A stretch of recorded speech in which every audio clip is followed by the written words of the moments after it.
Hello everyone, my name is Ni Azin and my student ID is 4678729.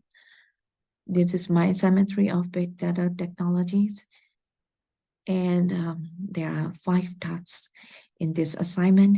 And then the task 1 is data loading, which is the given data that in the assignment 3 descriptions. I have downloaded all these necessary information in the dataset. So this is about the New York City yellow and green taxis to do all the records of their featuring details such as pickup and drop-off timestamps, or the destination and location and trip distance and fare breakdowns and rate categories and payment methods, etc. So the first thing I have used the Colab, Google Colab environment. So I've connected to my Google Drive, and then it's already mounted the drive.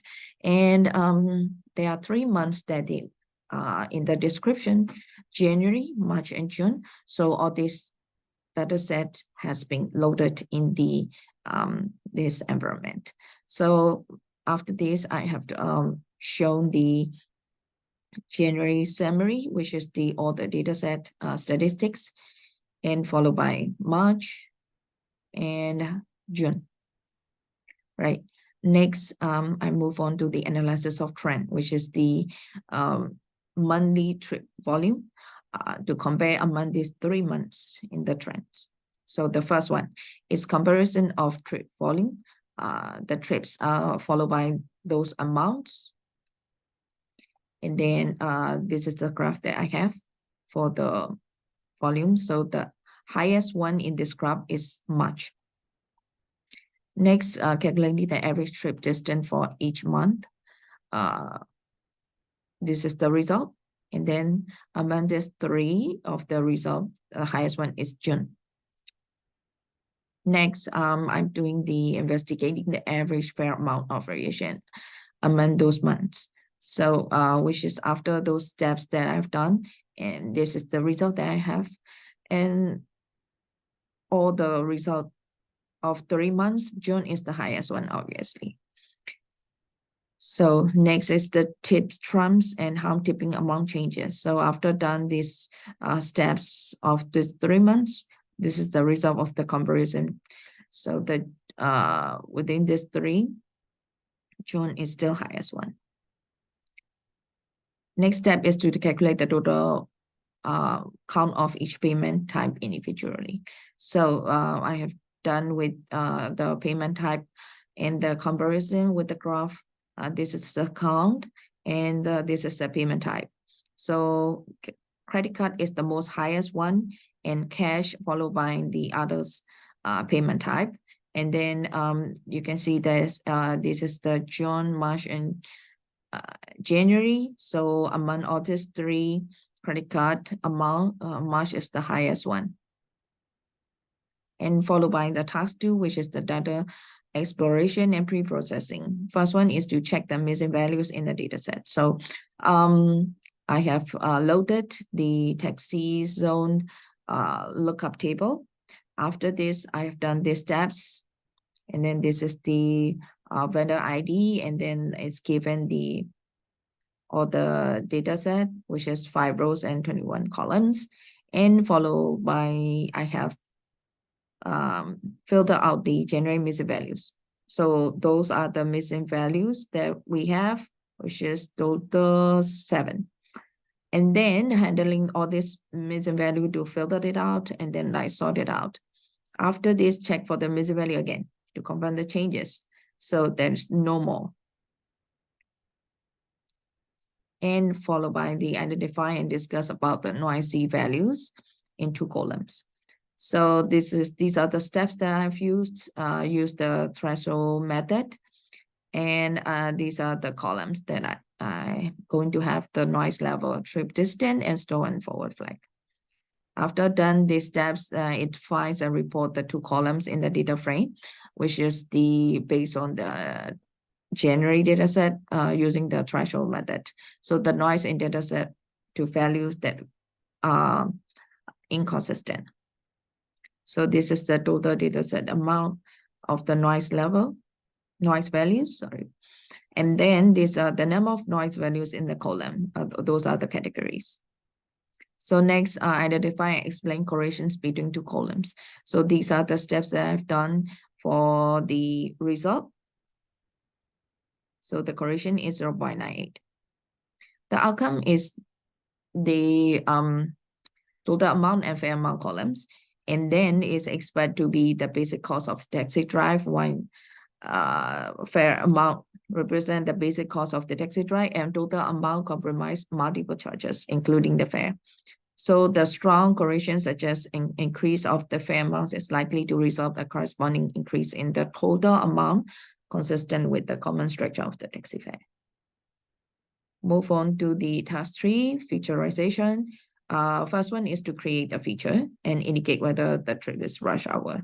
So first thing I loaded as usual, and then like convert to the data set, and then check again and indicating the trip rush hour or not.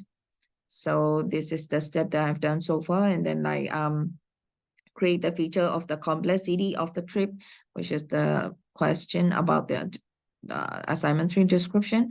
And then I've done those steps. After that, it shows the results are here.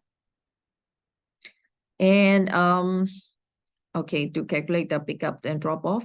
So this is the taxi zone that I have. Those are the data, the result I have. And then after these 3 steps, and then I can show the pictures of the images, which is already uploaded from the description of the assignment 3.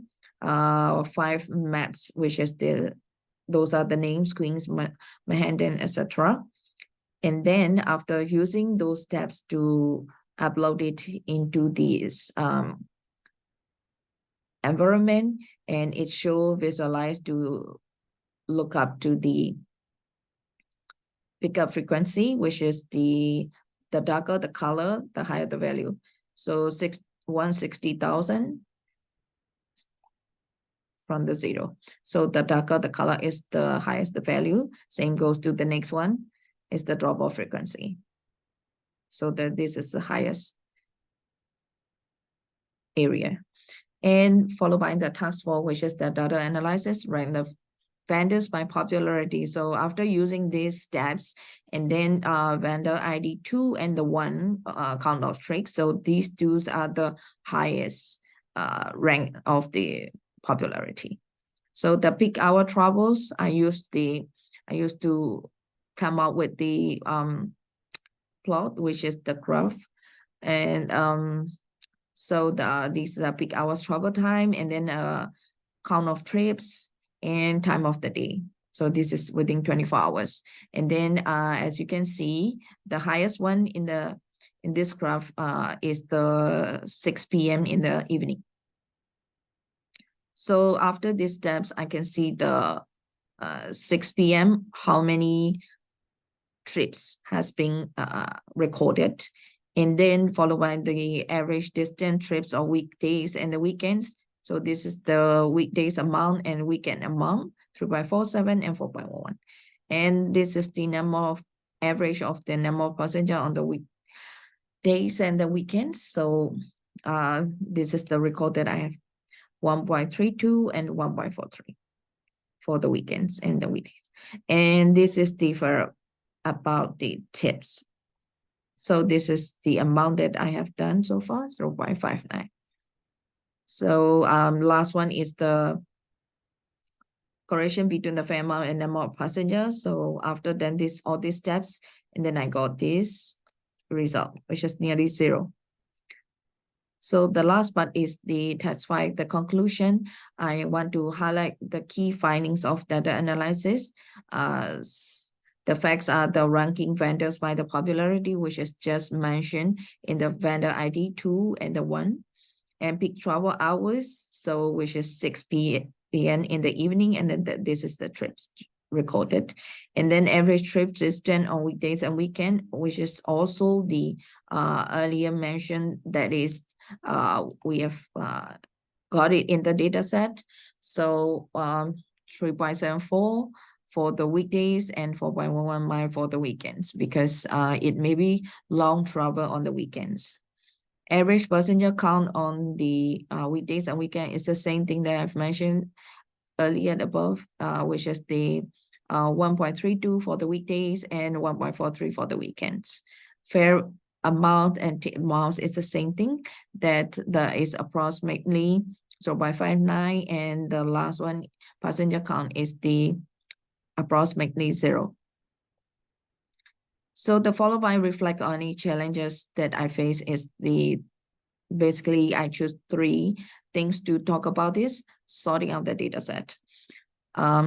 It's a little bit complex for me, like when data pre-processing and missing values, getting to sort it out the missing values. I need to get some information and find out more for how to do this for the missing value to sort it out, and then noise value, of course, and then the number of noise values, and then those are like inaccurate data points, and have to know that it's as outliers, and then constantly eliminated from the data set. So next is the creation of features. Developing these novel attributes such as the rush hour indicator and computing metrics like Mahindra distance and straight line distance. Those assets are supplementary geographic data. And this is a challenge when processing the feature. And factors affecting performance. And when dealing with the extensive data sets, like those tasks combining data for location, and significant computational resources are becoming the challenges as well. Lastly, I want to propose for those 5 suggestions for additional analysis. So first one is the temporal analysis, and second is spatial analysis, and third one is the customer segmentation. Fourth is driver behavior assessment. Fifth is demand prediction. So all these details are like I have to choose it carefully, because those are like most of the customer dealing issue, and then those are mainly important for the future occasions of the customer feedback as well. So to conclude this assignment presentation, this analysis provided insight to the taxi trip patterns in the New York City, which is during early 2023. So after all these features and the key findings has been found, the challenges faced and highlighted of the importance of data understanding will be helpful for the next challenges and encountering for the issue. So that's all for now. I want to stop here for my presentation of assignment 3. Thanks for watching. Thank you.